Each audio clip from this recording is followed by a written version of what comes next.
ब्रेकनंतर बुलेटिनमध्ये पुन्हा स्वागत। सुरुवातीला अत्यंत महत्त्वाची आणि मोठी बातमी समोर येते। अशोक खरातचे काळे कारनामे आता समोर येतायत।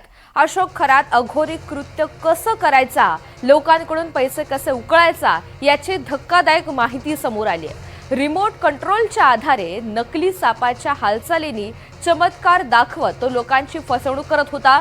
नकली सापासोबतच वाघाचं कातडं सुद्धा दाखवायचा। बाजारात स्वस्त मिळणारे रानटी चिंचोके पॉलिश करून महागात विक्री करायचा। चिंचोके मंतरलेले असल्याचं सांगत पीडितांना घरात ठेवायला सांगायचा। तर दैवी शक्ती असल्याचं सांगत नकली खडे आणि रत्न तो देत होता। समोरच्या व्यक्तीची आर्थिक क्षमता हजारो ते लाखो रुपयांना ते पाहूनच गंडा घालत होता। अशा सगळ्या त्याचे अनेक कारनामे आता तपासामधून समोर येऊ लागलेले आहेत। अघोरी कृत्य सुद्धा समोर आलेली आहेत।